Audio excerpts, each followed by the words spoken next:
Welcome to the Success School podcast. Today we are on episode 27. Thanks for joining us. How are you feeling today, Steph?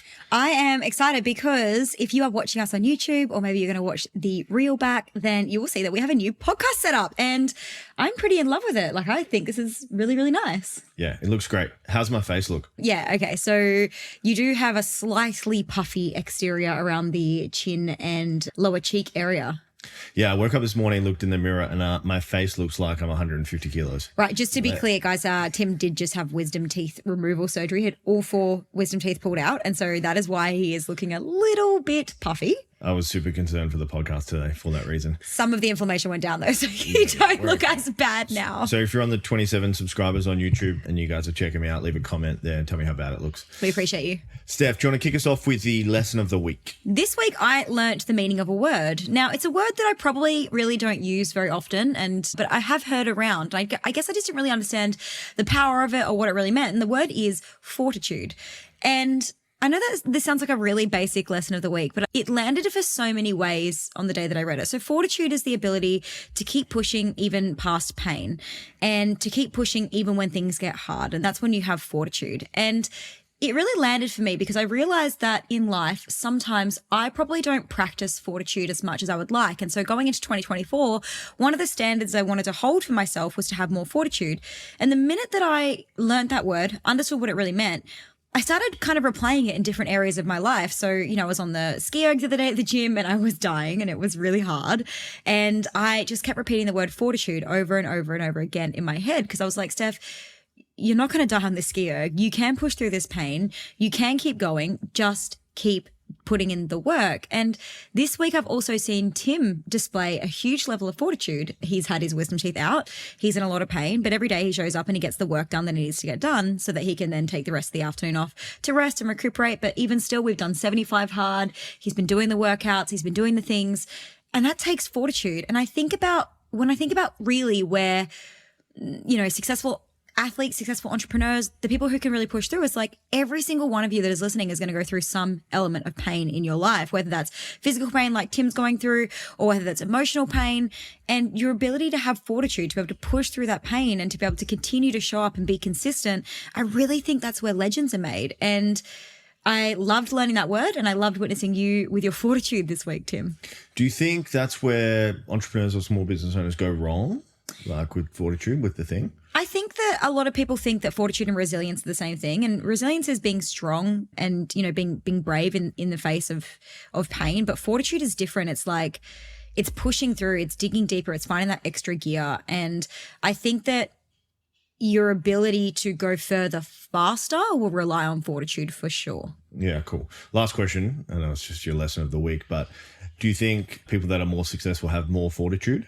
Yeah, I do. I think that if you look at any of the people who have built incredibly huge companies, like big, bad shit happens a lot. And we can either sit in the pain and we can say, sit there and go, I wish it was different, or I wish that, it didn't have to be this way, or I wish this didn't happen to me, but it has, and it does. And all you can do is take forward with you, like the facts and the reality of the situation, and then change it. But sitting in the, I wish I had, or I wish it wasn't happening, or, I wish this wasn't happening to me, or I wish it could have been different. Like, that's such an unhelpful energy because it's really only making the pain worse. I think people who have fortitude see the pain for what it is, can quickly assess, is this damaging and dangerous to me? Yes, no. And if it's not, then I think they have the ability to push through. And I think that that's a really incredible skill to have. Yeah, cool. Yeah, it's super insightful. What's your lesson of the week? Yeah, my lesson of the week, I was reading Patrick Bet-David's book, and in the introduction he goes through, he says he's read 1,500 books in his entrepreneurial career, and I thought, that's a fucking shitload of books. So I went to my Audible and I've got 98 downloads, so I've listened to all 98 of those books on there, and then we've probably got about 200 books in our bookshelf. So not all of them read, to be fair. Not all of them read. So I'd say I've probably have consumed about 200 books. And I thought, man, imagine 7 times that, or 7.5 times that. That's how much that guy has read. And then I got to start thinking about, like, there's a difference between reading and actually like taking it in. So I think a lot of people just, quote unquote read maybe for like the status or the cloud of it. But like, are you actually taking it in? And what is a process for doing that? Where you actually taught me this, or it was in another book that we read, and it's basically how I got through my entire 2 university degrees, and it's read, write, and recite. So what you're going to do is you're going to read 10 pages, 20 pages, 30 pages, and then you're going to write notes throughout. So the key points or the quotes or something that really sticks out at you, you're going to write it down. So you really like lock that in your brain, and then you're going to recite it back. So oftentimes what I do is I'll read 10 pages, I'll write notes, and then I'll teach Steph at night what I've learned on that day. So read, write, recite, that's the acronym or the way I remember that. So rather than just reading going forward, if you're someone that just mindlessly reads and you feel like you're not actually taking the information in, maybe you should try that process going forward, because imagine if you did that for 1,500 books over the next 10 to 20 years in your entrepreneurial career, you're going to be pretty incredible. All right, Steph, do you want to let us know what we are talking about today? So we are actually on track for our biggest ever month, our highest ever revenue month. We've just smashed a goal of ours in Success School, which was to get 200 clients, which we did not think that we would get here as fast as we have. So we are so friggin' thrilled. And thank you to every single person who is in our world, who has supported us, who shares, who tags, who likes, who has joined, who has trusted us. We're so friggin' grateful. But one of the things that I think we are exceptional at, and something that we see our clients crushing at all the time, and something that we want to teach you guys, is the ability to have conversations with people, because we really believe, and not just believe, but have proof of the fact that conversations do equal conversions. And we really genuinely know that if you can hold and have incredible conversations with people, either in DMs, on phone calls, wherever that might be, that you are going to close at a much higher sales rate and be able to really help and impact more people. So today we wanted to talk through, because getting people on sales calls is pretty tough. Like, you know, it can be pretty tricky. And so we wanted to talk through how to close in the DMs for effortless sales in 2024. Some of the tactics that we used, not just to close, but to have conversations where people actually self-opt in. Like this month, we've seen more and more people than ever before self-opting into Success School, which is so incredible, without us having to do any of the icky shit that you see in DMs. Sometimes I know some of you are getting flooded with just the ickiest DMs. We're not talking about that sort of stuff. We want to break down for you how you can have these conversations without it being icky. So Tim, all right, so we have an intro into selling in the DMs. We're going to give you guys a full process today for free on this podcast. Before we get into that, Steph, we know our clients come up against some mindset blocks when they are selling in the DMs. Do you want to talk through, the mindset blocks or the limiting beliefs they might have before we get into it? Yeah, because obviously, guys, if your mindset's not spot on and you don't think that you can do it, or you think that it's gross, or you don't think it suits you, or you don't think it's going to work for you, then guess what? That's 100% of what's going to happen. It's not going to work. It's not going to feel good. You won't take action on it. And so you do have to choose to believe that this will work. You do have to choose to believe that this can be done. And so first of all, I would love for you to come into this conversation with an open mind. The biggest mindset block that I see affecting most sales, and we've had conversations about sales before, is the fact that people think sales are icky and gross. And we've done an episode on this before, so please go back and listen. We'll link it in the show notes below. But the reality is that if you believe that they're icky and gross, they will be. So again, we have to look at that reframe that, not just from a sales perspective, like this person is going to make me money. Because I think a lot of the time when we go into sales conversations and we think that, that's why it becomes really gross. If you just think about the fact that by having a conversation and by listening and by hearing somebody's problems, you could see if you could help them solve it, that is going to be the best intention for you to go into these conversations with. So listening, understanding their problems, remembering that conversations do equal conversions, but do it because you want to help somebody. And if you're listening to this podcast and you didn't get into business to help somebody, then please get out of business, because you're in it for the wrong reasons and you won't last for very long.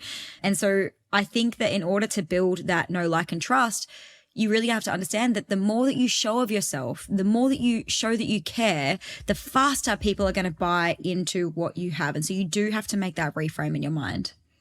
Anything else to add to that, Tim? No, I think you nailed it. Perfect. So what would be a good process? So now that they believe that they can do it, now that we're sitting here and we're like, yep, it's not icky, it's great, I'm really open-minded, what is the best process to follow for DMs? So before we get into the process, I'm going to give you guys the 5 steps of it, but you need to have a plan and you need to follow the plan. Okay. So there's no point having this amazing sales process or this amazing tech structure or this amazing system to get someone from prospect to client if you don't follow it. And I feel like that's where it goes wrong with business, in business for small business owners. They have this marketing system, they have a sales system, they have a scale system, and they just don't follow it. Okay. That's just rule number 1. It's like, after you build this out, and you could probably use my read, write, and recite here. So listen to this podcast podcast, we call it listen, write, and recite. Listen to this podcast, write out your process, and actually follow it. Okay. So if you're listening to this and you've committed the time to this podcast, I would suggest going the full way and getting this process dialed in for your business. So the first step on how to structure your conversations is you need an intro message, and the intro message needs to be a little bit passive and not super aggressive. Okay. So where I see intro messages go wrong, it'll be like, hey, Tim, thanks for downloading my thing. What's your top 3 business goals? How long you been in business? How's your day? Where do you live? Like all this crazy stuff. You want to think about it like dating. It's just a really simple yes or a really simple reply. So an example of this could be, hey, Steph, what are your business goals at the moment? Or, hey, Steph, how did you come to follow me? Or what were some examples be of some other intro messages? I mean, the one that we use is, hey, how did you stumble across me? And it's super passive and really easy. The ones that are the ickiest, the ones where people get the ick is like where people are like, hey, would you like a closer to be able to close? Can you handle another 50 clients? Yeah, like too that, aggressive. they go in so hard. Like they're going in 4th base and they need to go in 1st base. Yeah. The second one is after you've got a little bit of buy-in and you've got a conversation going with them, you want to ask them about their goals. Okay. Because everyone follows someone for a reason on Instagram. We're talking about specifically, you can transfer this to LinkedIn or Facebook or wherever you want to get down in the DMs and make sales, but you want to open up with like, what are your goals? So usually in like a fitness context, I'll be like, what are your top 3 fitness goals? For a business context, like what's your sales goal? What's your marketing goal? So yeah, like a bookkeeping example could be, what is your goal in regard to knowing your numbers or taxation or having your zero updated or something like that? Really simple, but you just want to relate it to your service. The next questions you want to ask are about their problems. Okay. So everyone has problems and then you're going to offer the solution. This is the key here. So what are the top 3 problems, or what's the number 1 problem you're coming up against in your business at the moment? I'd love to give you some insight on how we can help that. That's a little bit long, but we're going to be drafting out and structuring a sell by chat or a DM process here. So I'm not saying the first process you ever build is going to be the one, but it is going to help just to have a structure, and then you're going to refine it and get better over time. Ours took us quite a while, but years. Honestly, it's taken years. It's been backwards and forwards for years. And I was the person that was like what Tim was saying before. Like there have been so many times where I have not followed our process. And what do you know? Stuff stops working eventually. So get a process and follow it. But yeah, keep going. So we had our intro message. We have goals. We check in with their problems. And then we ask them what their current roadblocks are. Okay. So what roadblocks are you experiencing right now? Trying to achieve X, and then they will give you an answer, and that's where you can offer a solution. And the solution can be send them over to a landing page, you can send them a PDF, you can send them a call link, you can send them whatever you want after that. So the 5-step process here, guys, is intro message, goals, problems, roadblocks, and offers. Steph, where do you see this going wrong besides just being too hectic and too full on? So I think the thing you have to really keep in mind when you're following this process is that you're in a discovery phase with this person. So don't try and just sell everybody, and don't go into the conversation being like, how can I quickly turn this into a sale? Like actually, if someone tells you their goal and the goal is something that you cannot help with, like, so for example, if we had someone in our DMs and they were like, hey, yep, I'm really pumped to grow my e-commerce business to $1 million. We'd be like, sick. Well, good luck. And here's what I'd recommend following, right? Yeah. Because it's just not what we do. And if somebody was like, here's my problem, and their problem was, how do they take their $8 million company to a $10 million company? We'd probably recommend somebody else rather than us to be able to help them solve that problem. If you get to the roadblock and everything that you teach is everything they've already nailed, and the roadblock that they have is something that you don't understand or know about, then don't offer them a solution to the problem. So I think it's like, you wouldn't offer to help somebody change a tire if you've never changed a tire in your life, right? And so I think there's this really good opportunity for you here when you're looking at this structure where things go wrong, is that people are so focused on selling that you actually stop listening, and or in this case, reading, right? And so I think it's like, if they're not every single person's going to be the right fit for you, and that's okay. Do not offer your service. Do not offer your product. Do not offer your thing unless you know that you can actually solve the problem that they're looking to solve. So I've got a little bit of a pro tip here. So I own a gym and we get a lot of leads. So we get a lot of leads by Facebook and Instagram ads. So we've used this process on that before. But a lot of the times you get to imagine like someone that opts into a Facebook or Instagram ad at the time. Let's hypothetically say you want to lose 10 kilos in 10 weeks. They have a problem at that time point. And then sometimes they don't get back to you because, the next day they haven't replied, and then they've fallen out of love with the concept of losing 10 kilos in 10 weeks, which is fine. But then, Steph, I don't know if you remember what we send to people that don't reply to our text messages. So we'll try to flash some on the screen here, or I don't know how we guys can show you. We can show you it below, but I have about 6 or 7 memes that we would send to people that wouldn't reply to us. And one of them, it just is a picture of a skeleton on a park bench, and it says, "Just me waiting for you to get back to me." It's so good. And there's heaps of funny ones, like a guy hiding behind a tree, just looking at another guy being like, okay, that's me stalking you type thing. So that always gets people to reply, is like the comedy aspect of it when the conversation does go a little bit flat. You just want to maybe think about the rapport you've got with people. Obviously that can come off a little bit hectic. I don't mind coming across hectic. That's fine by me. It just depends. I was just going to say it depends that. on your brand, but if you run like quite a cool B2C or B2B company where you don't want to come across hectic, maybe don't do that. But if you do, then it's probably not on brand for Brave Endeavors, like for the coaching company as much, but it's definitely on brand for anything that Tim runs. Yeah. And so it's awesome. And so I think, but like finding those things for you, like for us, if somebody stops replying, we might just react to a couple of their stories and just bump ourselves back to the top of their inbox. Like there's lots of little things that you can do that do feel more on brand. And we're not saying that this is the exact process you should run, but like the way that you have those conversations and the questions that you ask and the way that you get back to people and the way that you build rapport and the way that you follow up, like you guys are going to have to figure out what that looks like for you, because Tim and I have very different methods personally as well. Like on Tim's account, you would have a very different conversation to the conversation that you would have on my account. And so that's okay. It's about finding your version of this. A lot of thumbs up on my account. One word replies for Tim, which is the best. Last thing, guys, just another little pro tip here is like at any one stage in your business or talking to prospects, etc., only about 2 to 3% of them will be ready to make a buying decision at that time. So if you're going into every conversation expecting everyone to buy a book and a call or jump on a landing page, you're going to be sorely disappointed. This DM strategy or selling in the DMs or getting down in the DMs is a long-term play. Okay. You're building relationships and nurturing relationships in the DM. You're not going for, a home run on the first time you chat to someone. If somebody doesn't book the first time, like literally this week, someone just came back to me and I could see that we started our conversation in 2021 and it's now 2024 and they're ready to sign. And we, there have been 18 months in between times that we've chatted. Thank you, Ray, for coming back to us. Yeah. And Ray's also known Tim for ever, like literally for such a long time. And now was the time that she decided that Success School was right for her. So I think that, it's not, I think guys don't get so hyper focused on the quick wins. Like this is a really compounding, like sometimes you'll get quick wins. Like it happens a lot. We get calls booked with people who have just followed us. Like that does happen, but there are some times where it is a slow build and those seeds that you plant will turn into trees at some point. And so don't rush it and don't rush through it. How would you recommend tracking DMs, Tim? Because like obviously in my account, things get pretty crazy in my account, but if for someone who maybe doesn't have a lot of DMs but still wants to be able to track, because obviously, guys, if someone reacts to your story or whatever, like, your DMs can fill up really quickly. How do you manage it? Yeah, so Instagram have just come out with some lead tracking features in the DMs where you can move stuff around, mark them as a lead, mark them as a sale, etc., which works really well. The other way is just like an old school lead tracking sheet on Google Sheets. So anyone that you would take from, I would say, like follower to prospect, which would be somewhat interested in what you do, you could add them to a lead sheet. So like name, Instagram handle, have you pitched them a call or whatever it is, and you could have like a little bit of a check system that could work really well. You could just enter that in at the end of the day, or if you have someone helping you with the DMs, you could enter that in. But I think tracking these things is key. If you're not assessing, you're guessing, and you want to make a concerted effort to send a number of DMs every day.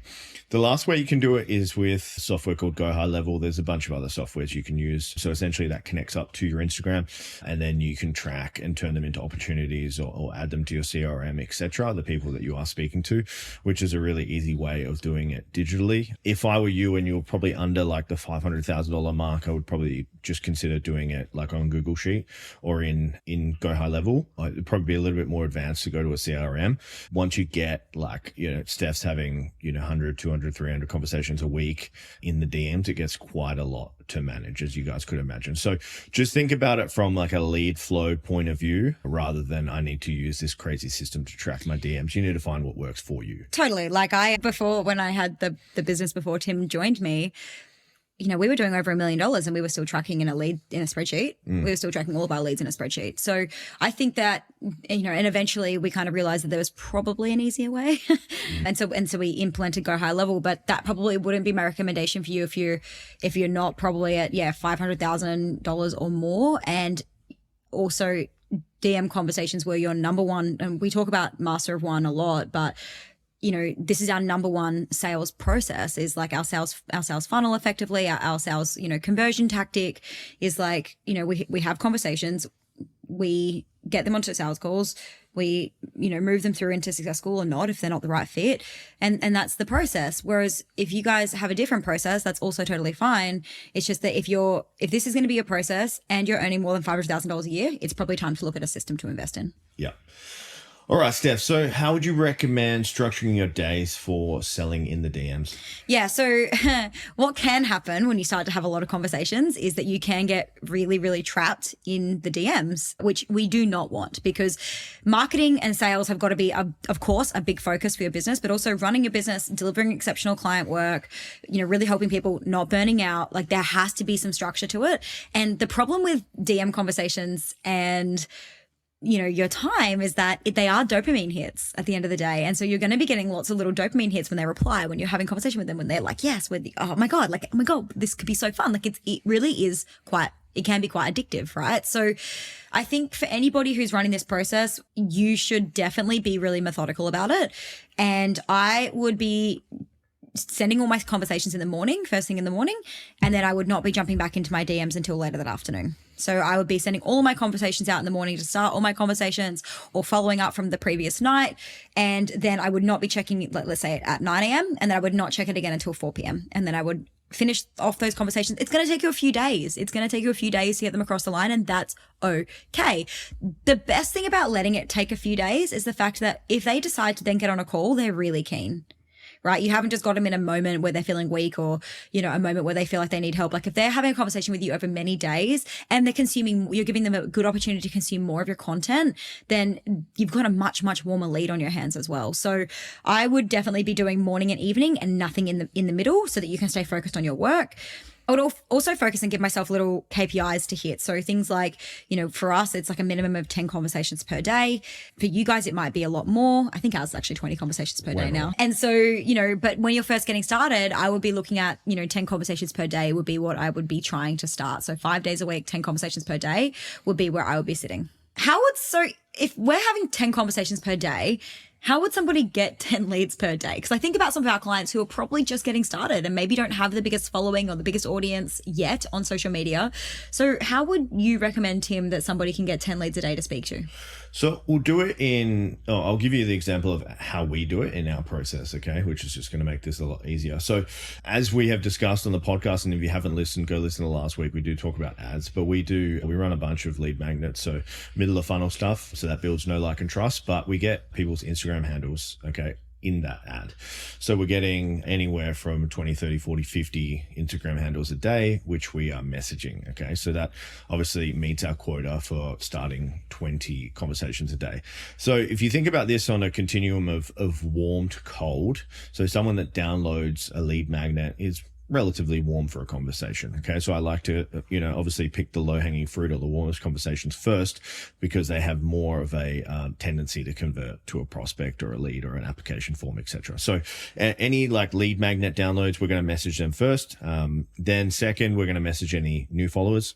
Third, we're going to message any likers. And then fourth, we're going to message any commenters. We don't really do likers or commenters, but if you don't have a lead magnet that's running on ads, you might not be meeting the volume required to hit 10 conversations or 20 conversations a day. So you might need to go down to likers or comments, but new follows definitely would be my number one if you're not running anything like that. Depends how viral you are.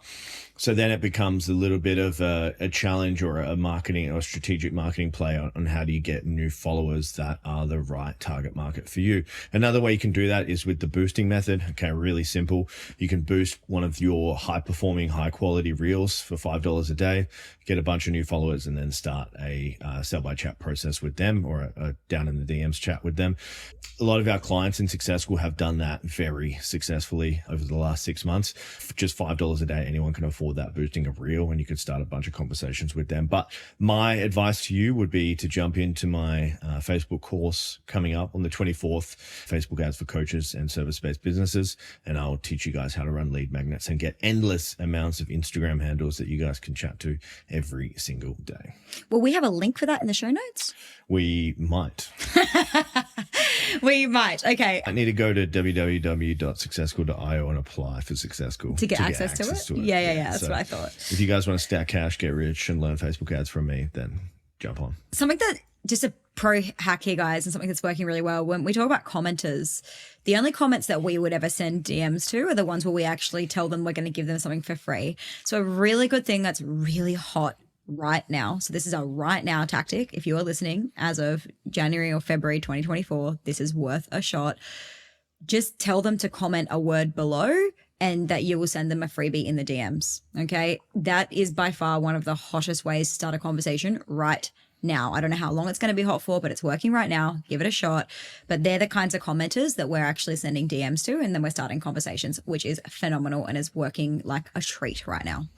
All right, let's get into listener questions. So we have Christy V. I would love to know if successful principles can work in all businesses, not just service-led businesses, i.e. retail products and manufacturing. Over to you, Steph. Yes and no. There are some crossover, but at the end of the day, we actually couldn't probably tell you wholeheartedly because Tim and I have never done retail product or manufacturing style businesses. So the reason that we focus on service-based businesses is because we really believe that you should learn from people who have done what you want to do. So because we haven't yet done retail product or manufacturing, it's something that we are super interested in getting into e-com at some point. But because we haven't done it yet, it's not something that we teach. And so at the end of the day, business is business. So there's going to be a level of crossover from, tracking finances, KPIs, sales and marketing. There will definitely be crossovers. But there will be things that work better for e-com businesses that we just don't know. We know nothing about manufacturing, cost, shipment, import, export. We don't know anything about that. And so for us to be able to wholeheartedly sit here and say that, yeah, it's going to be a fit for you, we'd be lying. And that's so out of integrity for us. So, successful principles I think there are a lot of the principles that can work across all businesses, but to be completely honest, we couldn't wholeheartedly tell you. What do you think? Yeah, I think yes more than no. I think successful is about building the entrepreneur as the entrepreneur, not so much the business. So anyone that comes into our program, their business crushes because they crush, not so much the other way around. We don't build their business into something amazing. We build them into something amazing, okay, which is quite a different way of looking at business. I think, if we talk about the analogy of the jockey and the horse is your business, you are the jockey. A lot of the time we are spending time working on the jockey. A lot of the things we do are sales and marketing. So we do landing pages, we do organic, we do ads, we do all that type of stuff, which works in service and product base, but to get in successful, you need to be a coach or a service-based provider. Not saying, we can't. We do have some e-commerce. We have some, but it's not our thing. Yeah, we have some e-commerce. And the reason that we have some e-commerce is because, they need systems, or they've already got a great business. They've already got a great e-commerce brand. They've already got, their marketing's already working. They're looking for systems. They're looking for team. They're looking for being surrounded by like-minded people. And in that case, yeah, definitely that's something that we can help with. So it's not a no, it's just we take it as it comes. But I do love what Tim was saying about the jockey and the horse, and the fact that in Successful, one of the things that we see a lot is that people even do change business. They change business midway through Successful because they realize that it's not working or it's not aligned, or, it's very rare that somebody will, I actually think there's only one example of it in, basically most of what I know, but that they will start their first business and that will be the one that they do for the rest of their lives. And I think the only person that's ever done that is Jeff Bezos. Yeah. I think I heard that was his first business, which blows my mind, by the way, that his first business was Amazon. But most people don't, this is not my first business. This is not Tim's first business. Even the gym isn't Tim's first business. No. So I do think that when we have the skills, you can crush in any business, in any economy, in any market, anytime. And that's what we teach our clients.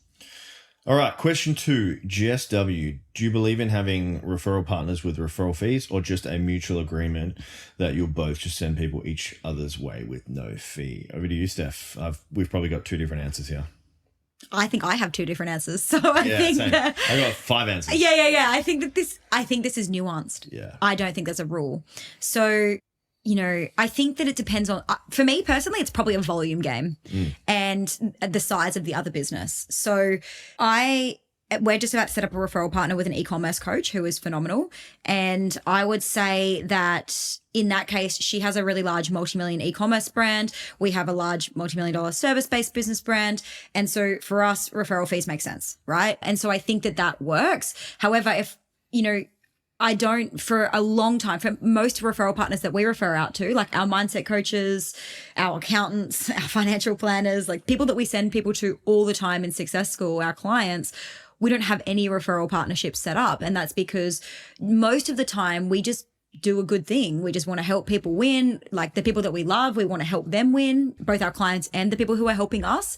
And so I think it's nuanced. And I think that at some point the volume becomes enough where you're like, I actually think that we need to put something in writing here, because I think that I'm offering a lot of value to your business, but I personally think you probably want to prove that value first rather than go, because referral partnerships are also hard to track. Like you really have to think about the fact that they're not easy. Like if you send someone their way, how are you going to manage whether that person signed or didn't sign? Is it a trust thing? Is it how's it look? And so unless there's, gateway set up and there's affiliate program set up and the other business has the capacity to do that, and then you're willing to check the invoices at the end of every month. And, if you have 15 of those set up, you're going to be spending a lot of time doing admin on someone else's business that you don't even really need to do. And so I think it's like, if the volume is there, it's well and truly worth setting up a referral partnership. But if it's once or twice here and there, I personally think that just do it because it's the right thing to do. Yeah, I think my answer is pretty similar to yours. It's nuanced. Just depends what your outcome or goal is. If you're, an influencer, which Jess W, I don't think you are, you have a massive audience of 1 million people and you're setting up referral partnerships and you're making 6 figures, sending referrals to other people, then it works. If you're a business owner, which I know you are, and you've got shit to do, then tracking referral fees, etc., percentages, reoccurring payments doesn't really make sense. It's not going to get you where you want to go. Okay. So I would just look at it from that nuanced approach. A lot of the times the juice is probably not worth the squeeze. Steph and I probably more look at this thing as like a trust thing as well. So we will send people to people because we know, like, and trust them. We want to show our faith in them as well. We don't ask for anything in return, but if the time comes in the future where we need something from them, we're not going to be shy about asking for it because we have sent a ton of business their way. So, we do have courses coming up in Success School with other people where there will be like a split with a, affiliate type deal in the future where it makes sense, where there's like a lot of money on the line, but just depends on what is worth it for you. Yeah, definitely. I think figuring out and I think this is where it's nuanced at the beginning, because if there's a lot of volume coming through, then it's worth it, right? But if there's not a lot of volume coming through, then it's probably not worth setting up, because the tracking and it's just it's a logistical nightmare. So I think you'll know when is probably my gut instinct to make that work. Like you'll know when, and like I sent probably 12 people in the last 2 weeks to, this e-commerce coach. And I was like, I should probably just reach out and see if we can tee something up, because that's volume. That's big money. That's big money for her, So it was one of those things where, and I really believe in her. And so I was like, okay, if we're going to keep doing this and it's going to continue being this volume, it makes sense to both of us to be rewarded. It just makes sense, right? So I think you will know when it makes sense. Yeah, so we'll do the gym example here. Like a referral fee for someone signing up to a gym is probably not worth doing or tracking, because the money is so low. But, with this Jess as a VA business, it might make sense. It just depends what the percentage is, etc. But like for us, it probably wouldn't be worth it. No. All right, guys, if you got some value, as always, subscribe, follow the show. If you're wanting to grow your business in 2024, you want to take it to 7 figures and beyond, Steph and I are the coaches for you at Success School. Go to www.successschool.io, apply for it, book in a time to speak with one of our team members about the program. And then lastly, guys, if you got any value from the show, please share it with someone, okay? Our show growth comes from mainly word of mouth, so we would appreciate that. And finally, leave us a 5-star review. We would appreciate it a lot. Final thoughts, Steph? Guys, just so grateful for all the listens, all the shares. Like, please keep sharing. Please keep tagging. We know that, we give this podcast completely for free. Like you guys have heard today, we give away so much free value, so much, tactical tips, actionable stuff that you can go and do and implement straight away. And all we do it because we want people to know about it. And the only way that we can get more listeners is through you guys. So please, please, please share the show and tell people they need to have a listen. Thanks so much. Thanks, guys.